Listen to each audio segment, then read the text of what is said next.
Включаем. В эфире.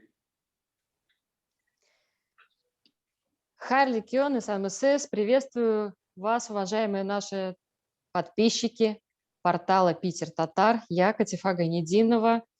Сегодня в достаточно для меня знаменательный день, потому что я дочка военного, и все, что связано с защитой отчизны, службе, и, будем так говорить, нашего такого уже эшелона, которая защищает и границы, и тылы, и на международном пространстве. Дочка военного, вот как раз у меня папа танкист. Для меня этот день такой сакральный. Я всегда его с трепетом большим э, ощущаю и сопричастна к этому празднику. Поэтому, уважаемые, дорогие мужчины, от нашего портала, от женского коллектива поздравляем вас с 23 февраля. Будьте, пожалуйста, такими же замечательными, мужественными, решительными.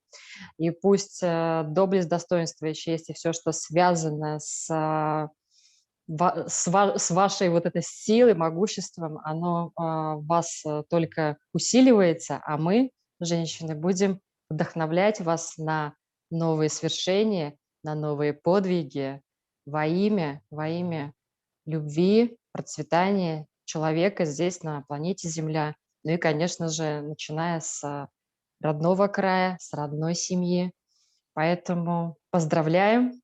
И я всегда почему-то хочу сказать ура, ура, ура, мужчины, с праздником, с 23 февраля. И в этот день сегодня мы пригласили для нашей беседы. Для меня этот человек тоже как наставник и близкий для портала Питер Татар, потому что много таких мудрых советов мы всегда от него слышим. И хотелось именно сегодня с ним провести эту беседу. Кто же это? И это наш уважаемый Ренат Рауфович Магдиев. Я сейчас буду потихонечку рассказывать, кто, потому что это глобальная личность, но начну с таких вот мощных, будем так говорить, для нашей татарской общины положений, потому что он в свое время занимался газетой «Нур», мы об этом говорили тоже в наших эфирах, председатель региональной общественной организации «Нур Плюс». Соответственно, также он является председателем Санкт-Петербургской общественно-международного движения «Гражданский мир». Также он является членом Совета, это общественное, общероссийское движение «Деловая Россия» в Санкт-Петербурге.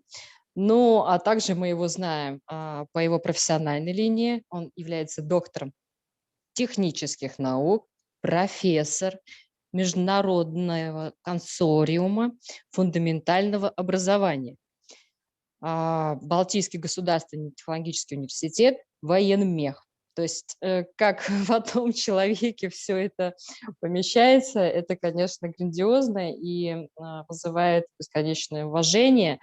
И та легкость, с которой мы всегда общаемся с Ренатом Эфенди, вот он с нами сегодня, и надеемся, наша беседа, которая будет связана с разными вопросами, она вас порадует, и будем ждать, как обычно, ваши вопросы, пожелания. Мы на связи. Итак, Ренат Рауфович, Ренат Эфенди, приветствуем вас, Айсан СС. İsam Кадарлы Дуслар, я Магдиев Ренат, родом из Ташкента, и в 1977 году поступил в Ленинградский институт точной механики и оптики, который закончил в 1983 году, аспирантура. Значит, о татарских движениях всегда знал, что я татарин, оба родители татары, и приобщение к татарам начиналось с такой знаменательной явления. По четвергам на узбекском радио выходила программа на татарском языке «Татарский концерт». И такого, чтобы папа мой пропустил этот концерт, это уникально. Вот его тяга татарской песни странным образом переплылась у меня, потому что мама сказала, это у него началось после 40 лет только.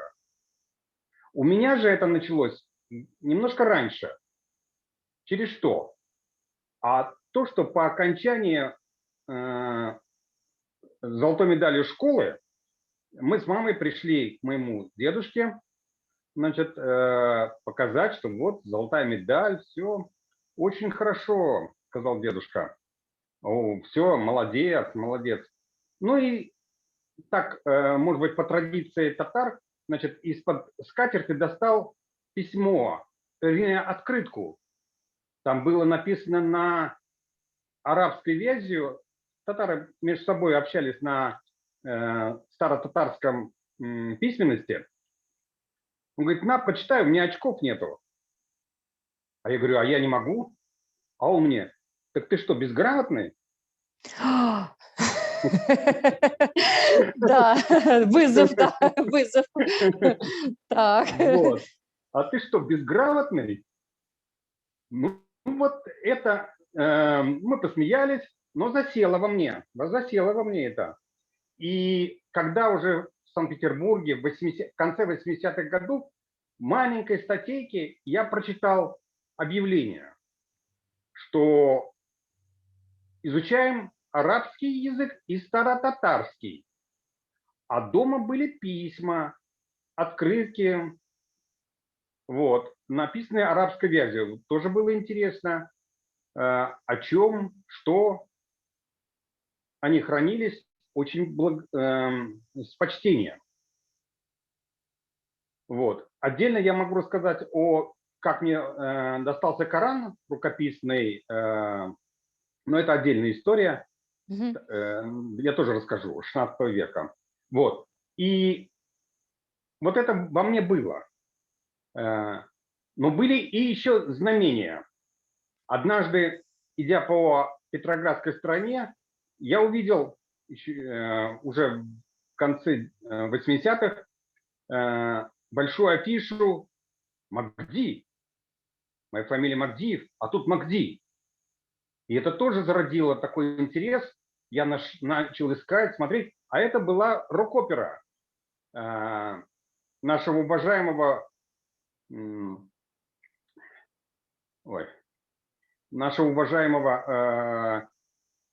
Асадуллина Альберта.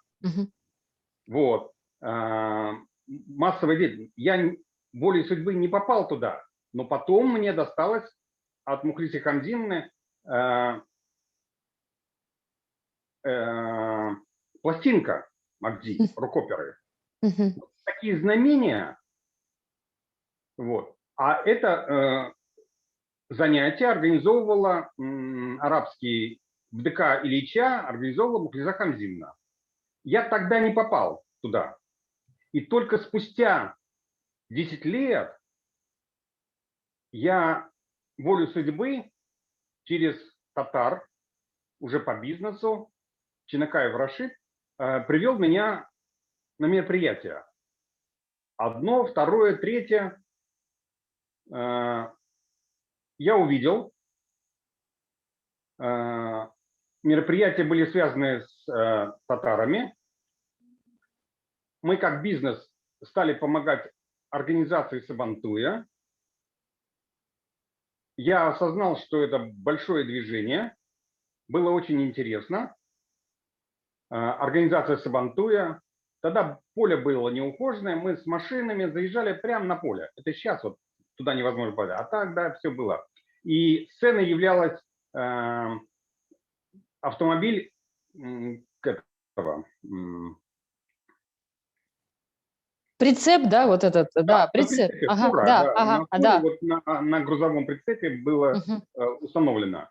Вот так вот проходил хорошие концерты.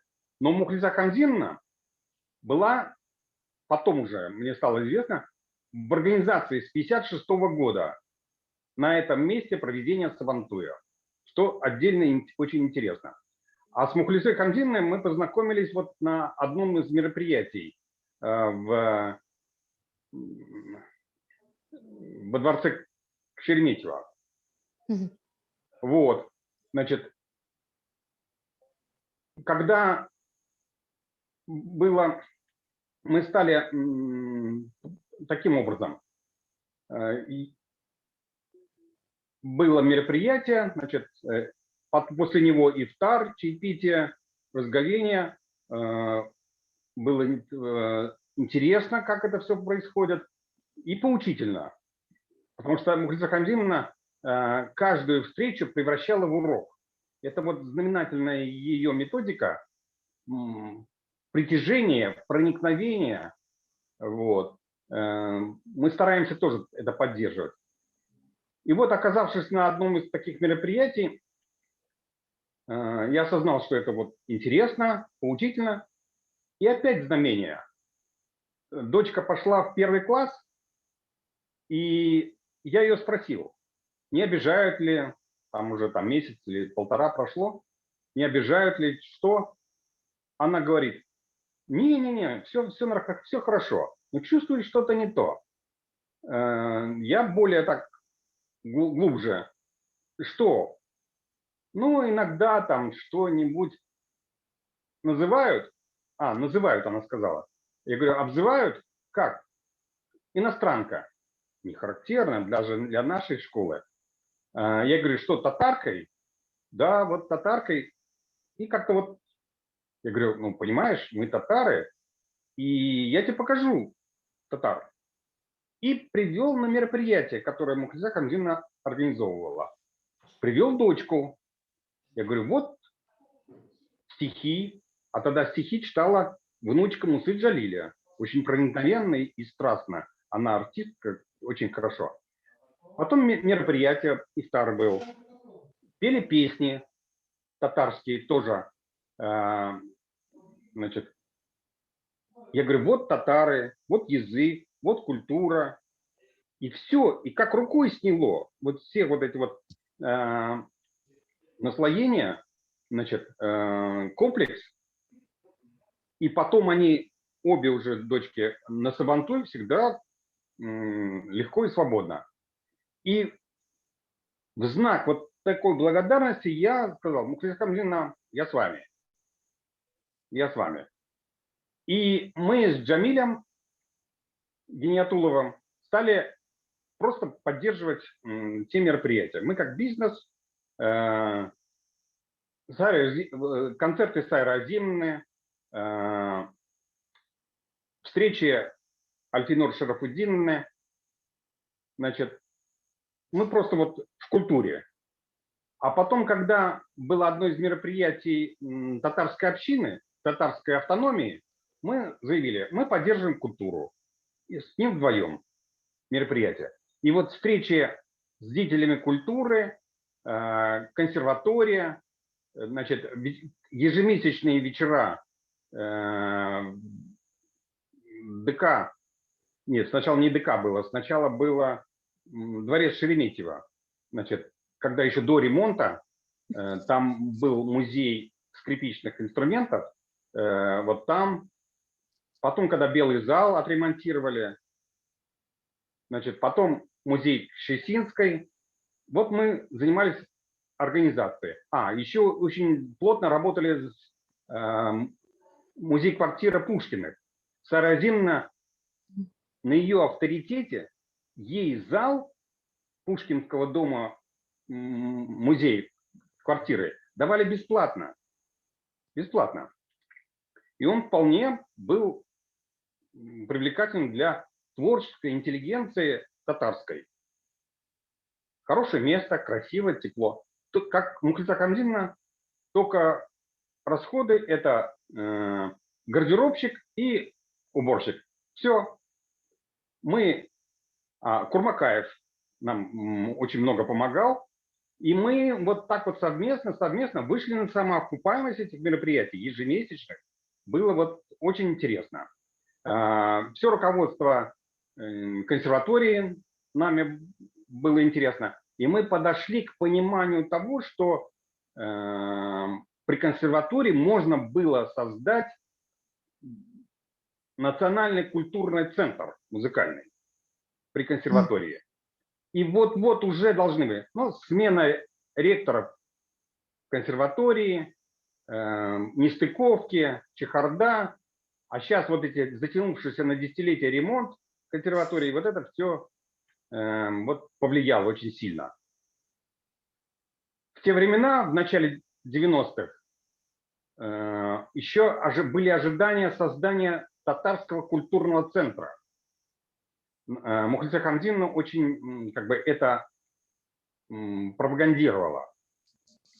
И я не успел быть участником вот первого татарского культурного центра. У меня есть список участников. Туда, кстати, Старовойтова входила, Галина. Старовойтова, потому что вот эта тематика татар ее очень интересовала в плане создания тюркско-славянского взаимодействия. Мне импонировала и вот эта деятельность. На начальном этапе было очень правильно, понимание было. И что бы вы думали, это позволило мне легко войти в общественную деятельность как в бизнесе, так и в общественной организации вот, «Гражданский мир», через межнациональное, межконфессиональное сотрудничество. Ну, не в малой степени способствовало то, что я приобретал опыт преподавательской деятельности, как и сейчас я могу говорить бесконечно. Так что ваши вопросы на меня... Да, да, да. Вот как раз мы вернулись, да, к тому, что вот ваша преподавательская деятельность. Дело в том, что мы находимся сегодня в такой парадигме, что, как говорят, цивилизационный слом, да, и вот эта вся многозадачность, противоречивость сегодняшних реалий и гибридность, вот эти процессы. Собственно, все сидят по квартирам. Мы-то в Санкт-Петербурге еще как-то так тоже взаимодействие у меня стало тоже любимым словом. Но вот вы видите, вы общаетесь напрямую с вот этим поколением, которое, да, завтра будет, собственно, задавать и настоящее, и будущее. Вот ваше мнение, потому что 23 февраля, вот наша татарская, да, вот, будем говорить, идентичность и вот этот патриотизм, вот эта любовь, как она будет вообще монтироваться в логике сегодняшних реалий? Нужны ли эти будут культурные центры? Вот мы, если брать 2020 год, наш Питер-Татар портал, в логике больше онлайн-встречи, и находясь здесь, в Санкт-Петербурге, мы с вами общаемся через Zoom. Вот вы человек тоже с таким, да, техническим интеллектом. Как это все видите? Как настоящее, и куда мы все идем? Ваши прогнозы и по поводу поколений. Спасибо за понимание. Значит, и вопрос тоже. В плане того, что я, будучи еще в самом начале выпускником ЛИТМО, чемпионом мира по программированию «Наши люди», а я являюсь еще, не сказал, президентом клуба выпускников ЛИТМО. То есть в ЛИТМО я всех знаю. Вот. И я видел, как развивались информационные технологии, и то, что ковид в нынешнем условиях заставил нас легче, быстрее,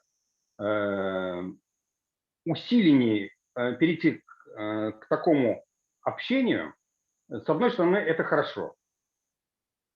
Так бы мы долго бы раскачивались, но границы сломаны, имеется в виду вот чисто взаимодействие.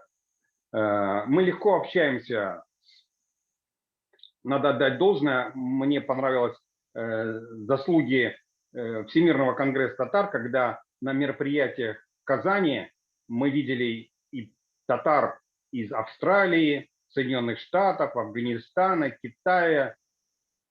Очень примечательно это было. И вот отсутствие тогда границ, как бы я прочувствовал. Нас всегда объединяло вот это национальное там, в тех вопросах. Что примечательно, например, было, когда финские татары приезжали к нам в Санкт-Петербург, и их хороший татарский язык и английский, русского они не знали. То есть, но вот песни, стихи, они были тем мостиком, на котором мы общались. Это, в этом заслуга Мухлисы Хамзиновны, потому что приезжали и духовные лидеры Финляндии, и светские, из поколения еще уехавших до революции, в 90-е. Вот это тоже было очень интересно. Кстати, возвращаясь к истории моего приобщения, очень большую роль сыграл Шамиев. Значит, когда мы открывали доску на Большом проспекте Петроградской страны, посвященную газете «Нур», я в взгляде Шаймиева увидел вопрос. Он рассказывал, интересовался, а во взгляде я увидел вопрос, не мой вопрос. Зачем питерским татарам все это нужно?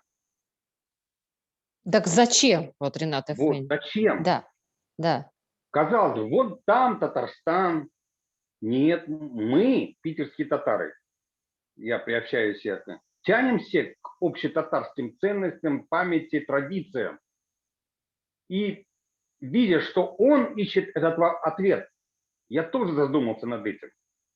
Я тоже задумался над этим, потому что это идентичность. Поиск идентичности, он, если у отца начался в 40 лет, у меня раньше. И способствовал моему пониманию мира в большей степени именно тематика татарского в нашей жизни. Сохранение традиций, культуры. Я вступал в полемику с нынешним президентом Минихановым, когда он говорит, вот язык, последнее достижение, последний. Я говорю, нет, последним бастионом будет татарский наигрыш, песня, которая откликается, на которое откликается сердце. Сердце. И если сердце откликается, перед вами татарин. Поэтому последним бастионом будет это. Потерять это мы не сможем. И когда сейчас говорят о переписи, конечно, теста на татарский наигрыш нет в перечне анкеты, но когда на Сабантуй приезжают 100 тысяч татар, то есть людей, а мы знаем, что многие из них помнят, что и в их крови есть татарская кровь. Поэтому вот отклик души. Ну, Что самое интересное? да, ну то есть получается, когда включается наша татарская мелодика, и вот оно сразу же, ты как бы невольно начинаешь, да, там под мелодию, да,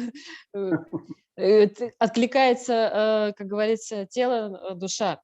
Но меня вот вопрос именно интересует с позиции, как все эти процессы глобализации, да, и наша, вот будем так говорить, национальная платформа, татарская платформа, и вот то поколение, с которым вы соприкасаетесь, вы преподаватель, вот как вы видите, насколько наша национальный аспект, он нас может в этом плане здесь удержать, либо все-таки мы рассеемся с точки зрения, ну, песни, мы же не каждую минуту, да, песни слушаем, а социальные сети, вот эта вся информационная лавина, которая, да, падает на человека, и раньше мы искали информацию, сейчас информацию не надо искать, сейчас уже думаешь, как защититься от информации.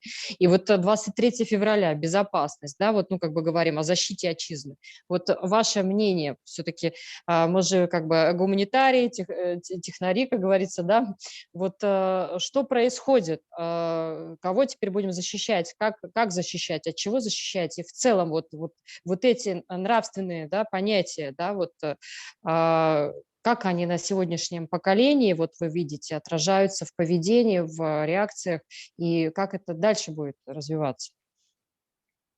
Поднятый вами вопрос очень важен, очень важный. И в этой лавине надо выплыть. Как выплыть? Но информационно, вот героизм нашего создателя газеты «Нур», ой, Здесь, наверное, знаете, Ренат Эфенди, меня вот какой, вот уточню свой, да, вот вопрос. да, Он связан больше с тем, что, вот, например, я вспоминаю наше советское время, да, СССР. 23 февраля мы не отмечали в плане, даже выходного дня не было. Я помню, очень переживала, потому что мой папа танкист, как же так вот, мы не отмечаем 8 марта, отмечаем. Как мы только вошли вот в логику уже, да, России, у нас 23 февраля мы отмечаем, а что за этим праздником? Вот с точки зрения вообще, вот вы как видите при взаимодействии со студентами, да, и вот здесь вот наш татарский аспект, вот как это все между собой, вот будем так говорить, консолидируется? я тоже понимал, что праздник мужчин, Мгм. а именно с мужскими как бы, качествами ассоциировалась служба в нашей доблестной армии. Значит, я сам офицер запаса, но всегда преклонялся перед тем, что те, кто служили, значит, прошли срочную службу. И наделение этого праздника мужскими качествами тоже правильно. Значит,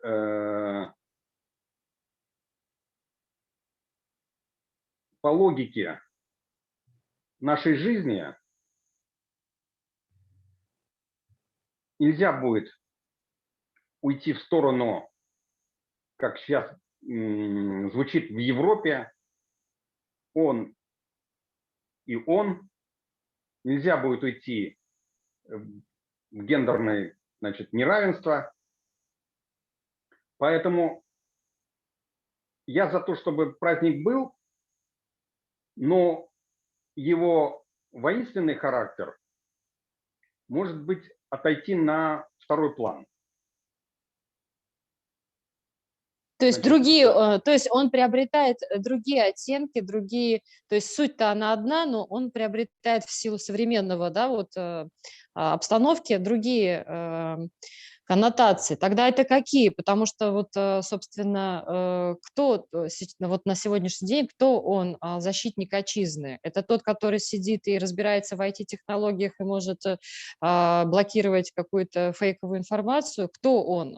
Вот, ну, как бы, да, начиная, ну, понятно, есть бытовые моменты какие-то, да, вот все, что связано, а вот в глобальном таком масштабе, в российском, вот, безопасность защиты, да, потому что сейчас уже военные действия, они перешли в категорию информационные, да, войны, такой идеологической войны.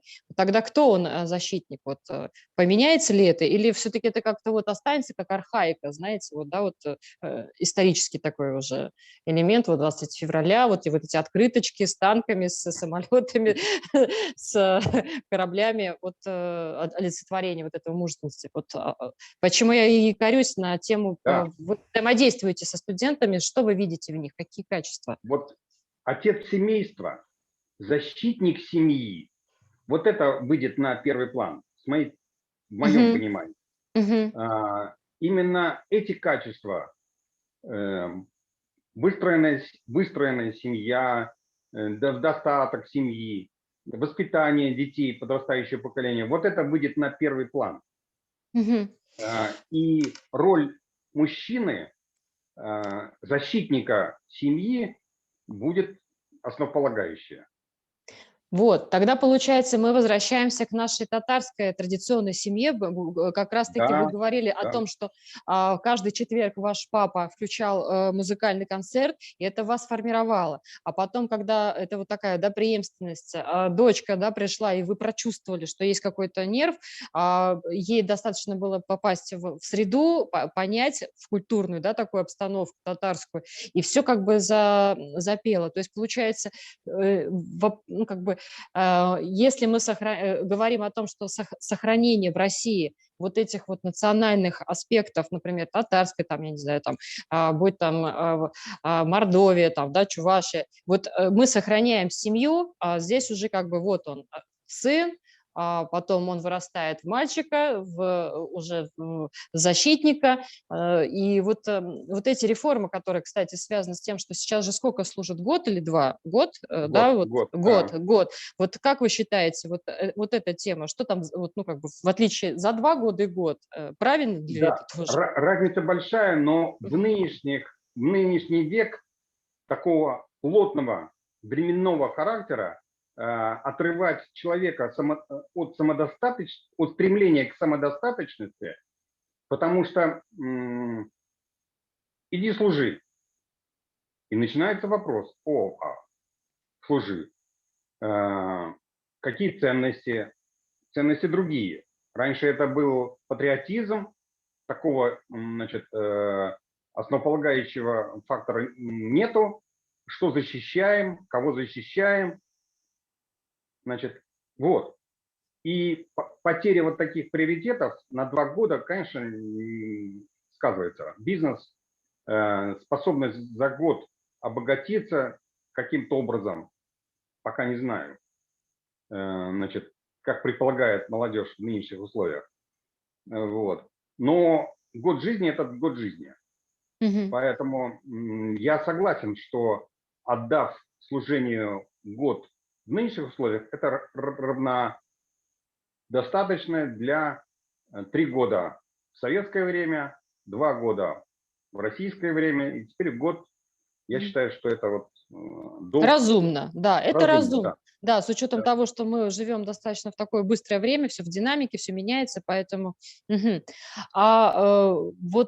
Возвращаясь уже непосредственно к нашей, да, татарской тематике, вот, вы, являясь, да, вот, активистом во многих инициативах, как вы видите, вот мы не, вот наши все праздники, концерты, это не остается ли на какой-то вот периферии, на уровне какого-то такого регионального аспекта? Потому что татарский язык жив, да, в деревне, в селе, собственно, да, и все, что связано, вот кто по земле ходит. А когда мы ныряем уже в пространство глобализации, да, вот тоже Википедия, да, она там есть статьи на татарском языке, но все равно вот что там происходит, вот с точки зрения технологий, инноваций, и вот безопасность, про которую я постоянно говорю, да, информационная, в том числе, это важный такой аспект, когда людей через ТикТок собирают и что-то происходит не совсем конструктивное.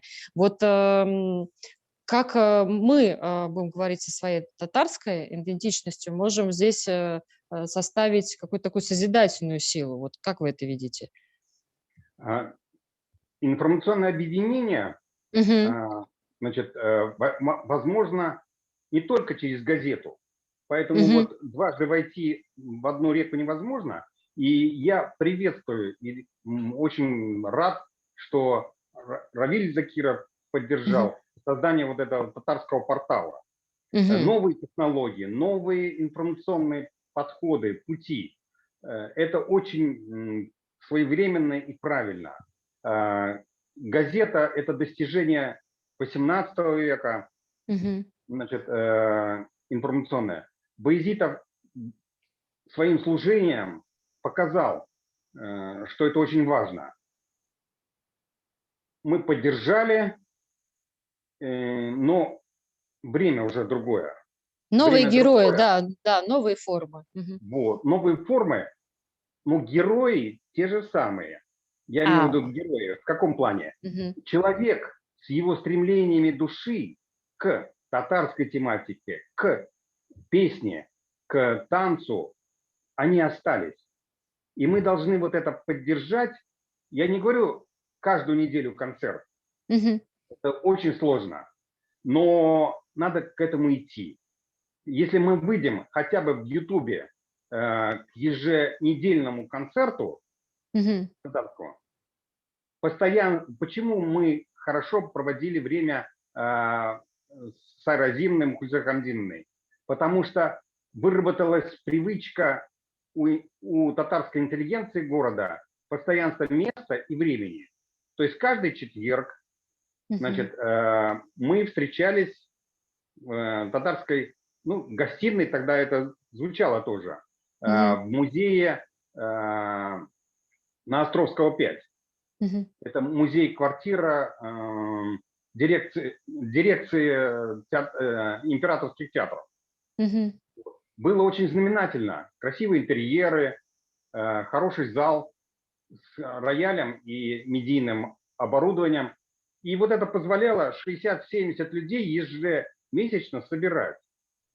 Еженедельно вы говорили? Нет, ежемесячно. Ежемесячно. Раз, Мгм. третий, Мгм. третий четверг. Третий Мгм. четверг. Да. И было вот хорошо. Мгм. Постоянство места и времени. Если то перенести в интернет, ну, Так. прекрасно. Прекрасно. Но И ведь это...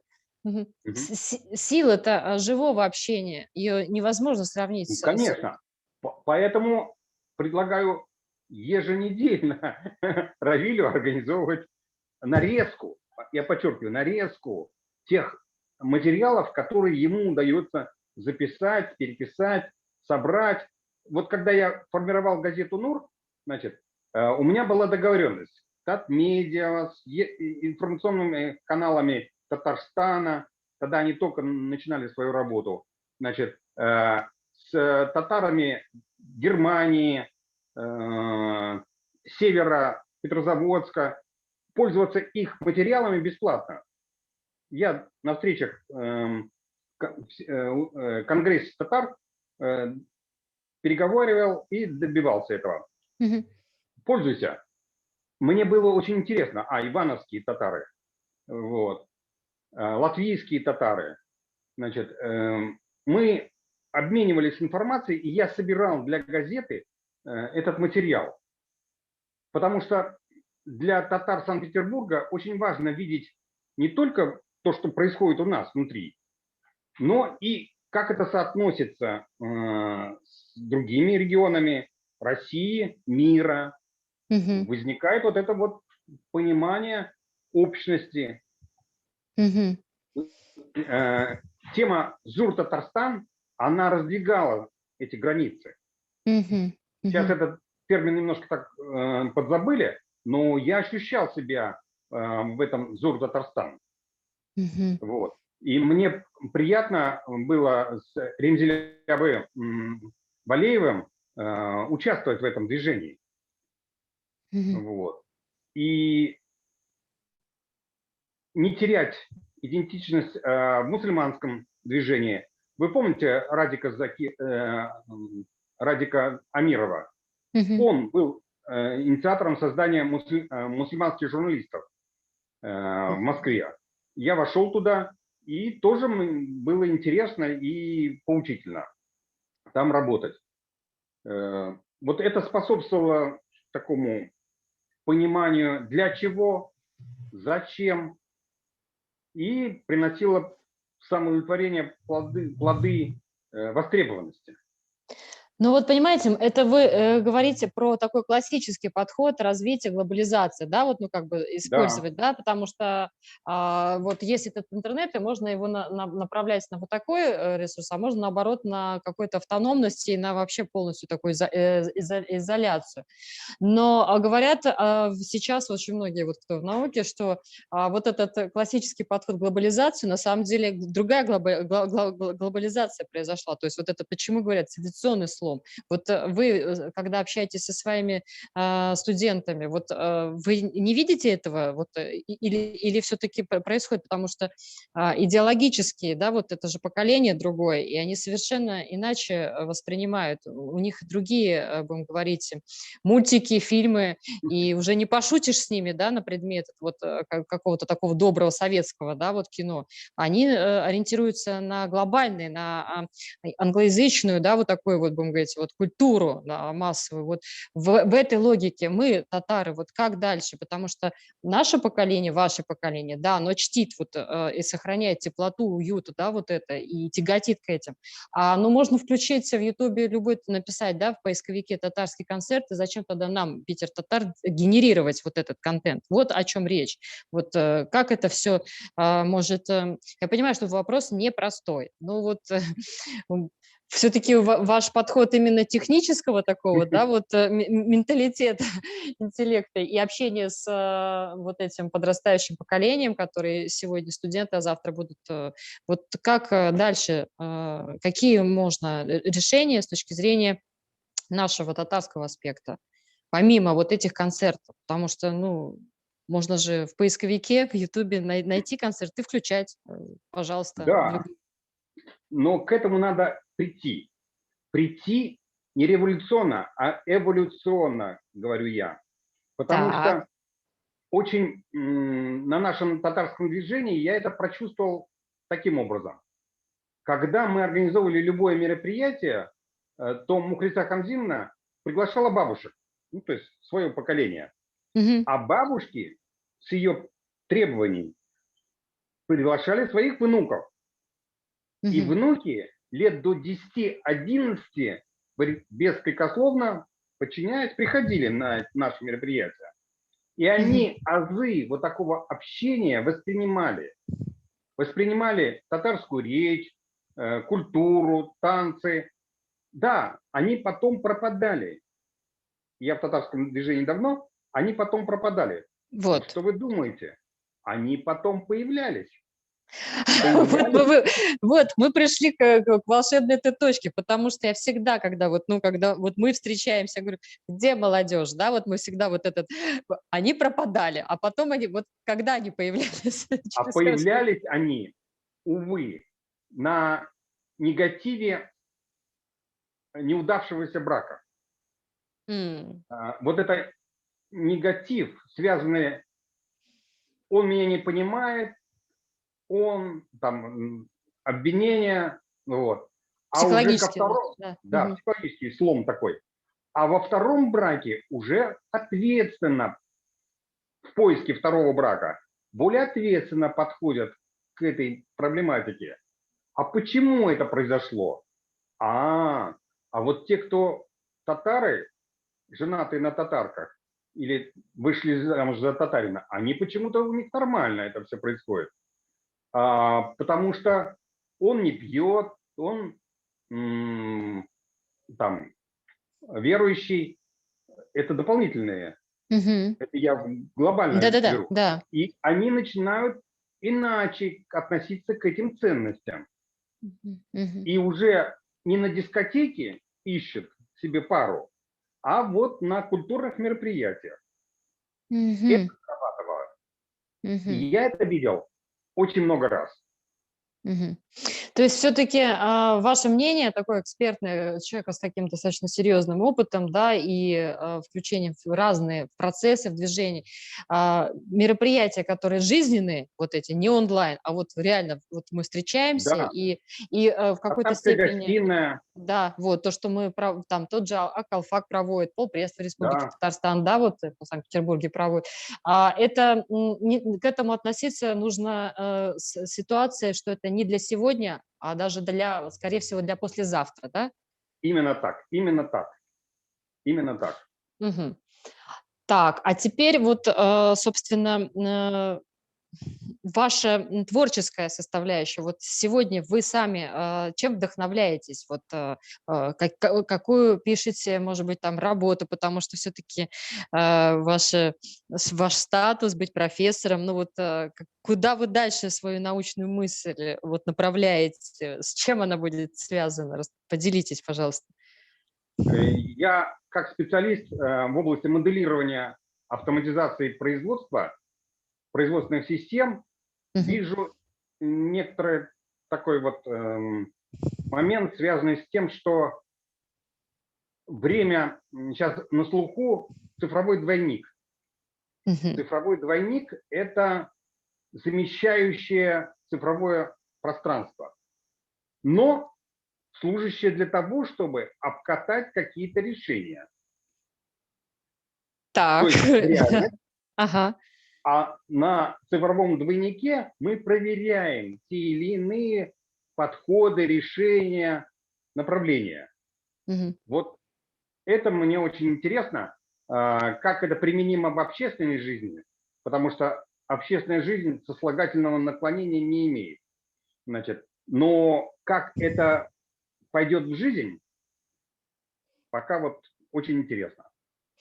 Вы замечаете, ну, то, что вот, ну, как бы получается, порой исследования, они в какой-то находятся своей вот плоскости, да, в какой-то своей реальности, а они вроде как не интегрируются, вот, собственно, в жизнь, то есть они, вот то, что вы говорите про цифровые двойники, правильно? Вот, Да, да, да, да, да. вот можно это на бытовом уровне, как это интегрируется, вот, вот переложите для нас талантливых. Ну, создается модель реальности, Ага. реального производства, реальной объекта, прибора, и на нем определяется, эта функция нужна, это не нужна, эта Мгм, мгм, конструкция более выгодна с точки зрения производства, а это для потребителя мгм, непредвзятого, а это вот для... Поэтому мгм. очень интересное вот это многообразие. В виртуальной реальности можно много себе позволить, не материализуя Мгм, мгм, фасады. мгм. Значит, Нет ли, поэтому ри- нет ли риска потеряться в этом виртуальном пространстве, в этой виртуальной реальности? есть. Уйти так глубоко, что голову не высунешь иной раз в реальность. Я понимаю, о чем вы. Но пока так не было. В такое болото не попадал. То есть все-таки запах эчпочмака, да, губади, Да, он, в общем, возвращает к жизни, да, и да, напоминает, да. да, да, напоминает о корнях, потому что кушать хочется всегда, а лучше встречаться за хорошие, да, песни, да, под гармошку и, собственно, в том числе и вот эти традиции татарских гостин и так далее. Ну Да. что ж, да, вот все начинается с семьи. А у вас только дочка или Две вот дочки, две дочки. две дочки? И вот они сейчас, они в Санкт-Петербурге, где, как они? Они в Санкт-Петербурге, но Мгм. не замужем. Вот, то есть вот оно. Ситуация Вот как мое раз-таки, горе-то. да, получается, что 23 февраля, да, вот, ну, как бы такое вот олицетворение мужского начала, и вот этот вот самостоятельность, автономность в какой-то степени женщин, да, и вот, ну, как бы вот это вот возможность самой себя обеспечивать, зарабатывать, и вот как-то вот раздирает вот сегодняшнее время вот почему-то не на сближение, что вроде бы вот создавайте семьи, наоборот почему-то их нет. Может быть, есть смысл как раз вспомнить, были ли в наше татарское вот общение вот эти клубы знакомств и так далее, это вообще в Санкт-Петербурге практиковались? Вот, Да, мгм, мы поддерживали. И связь поддерживали мгм, с людьми, именно с организаторами. да, мгм, И мы поддерживали и татарские дискотеки, мгм, а, значит, и, но в какой степени? Значит, мы всегда не за то, чтобы вот, ну, я не буду сейчас переходить на личности, мгм, значит, в одной из таких дискотек организатор, он строго запрещал, значит, молодежи танцевать определенные танцы, там это, мгм, мгм, вот. да, как, ага, Мы, видя, что это не всегда воспринимается молодежью как положительное. мгм, мгм, Другой же организатор, значит, методом вкрапления, расширения и глубоко прочувствовав, в какой-то момент надо, мгм, в какой-то момент поменьше. Вот мы, это направление легче у нас шло, значит, мгм, поддержка. Мы пропагандировали в своем сообществе, что вот есть. Ну, пока вот контакты постепенно отпадали. мгм, Вот. Вы правы, это нужно. В самой газете мы службу знакомств не организовали. мгм. Зария Ханум пыталась, но как-то не получилось у нас А вот это. если на нашем портале Питер Татар, мы потому что, Нужно, нужно, да, нужно. думаете, вот какой-то такой вот, а может быть, Во- программку какую-то написать благодаря вашим там студентам типа Фейсбука, но только такую какую-то, как вы думаете, найти какое-то такое инновационное решение? ключики нужно сначала найти, по которым происходила бы вот эта состыковка. Соединение, да. Ага, Да, да. соединение. И расширять. Вот Ага. это общение, оно востребовано. Мгм. Где-то на подсознательном уровне должно сработать. И, ну, чувствуется, что должно. Вот. Мгм. Поэтому интерес будет. Вы правы. Мгм. Надо проявлять. Ну что ж, Ренат Эфенди, мы с вами, да, мы с вами, получается, успели поговорить и чуть про семью, и, конечно, очень важно, что мы поговорили, как жила наша татарская община, как вот на сегодняшний день, и вот, ну, как бы задел на будущее. Вот, собственно, мы к финалу, кульминации приходим в нашей беседе. Вот хотелось бы тоже вот от вас услышать напутствие, пожелания, вот как раз студентам, в частности, вот будущим мужчинам, защитникам, вот в чем защищать, вот как бы вот что вы можете им такой вот, как Аксакал уже. Вот когда нашим руководителем татарской общины, татарской автономии был Марс Джамалович Искандеров, Мгм. вице-адмирал, это очень высокое звание, значит, в армии, флоте, значит, и Мгм. его видение, значит, позволяли близко стремиться к организации вот все-таки 23 февраля, и проходили целые большие, значит, встречи в ресторане «Босфор», в других местах. Это позволяло. Единственное, был момент такой, но Мухлиза Хамзиновна грамотно это выстраивала. В исламском Мгм. выпивать как бы не рекомендуется. Мгм. Но Марк Джамалович как бы и Мухлиза Хамзиновна договорились, что наркомовские 100 грамм. И это было как бы вот тем, кто пришел, мужчинам, Мгм. в знак поздравления, наркомовские 100 грамм. Значит, это и поддерживалось, и не позволяло, значит, Понятно. Да, ну то есть это такая уже больше какая-то символичность, чтобы нас тут это, символичное, да, да, не записали, что мы тут пропагандируем что-либо, да, оба сидим как бы в головных уборах. Вот. Но в любом случае, опять же, сводимся к тому, что онлайн онлайном, живая мгм, встреча, общение и там те же чаепития, и вот, вот эта традиция, без нее просто-напросто мы реально потеряемся в этом виртуальном пространстве, и вот это наше, да, вот, вот это, на чем мы и формировались, и хотим передать этот, да, вот эстафету новому поколению, это вот, я услышала правильно, да, от вас, что будем да. все, да, да, вот почаще такие инициативы и приветствовать, и благодарить. Чаепитие, вы правы, для нас, татар, чаепитие – Это это ритуал. основа, да, да, И основа, Ольга да. Хамзина всегда на мероприятие приносила электрические чайники, чашки, и мы в библиотеке, в этом зале, как его, на инженерный музей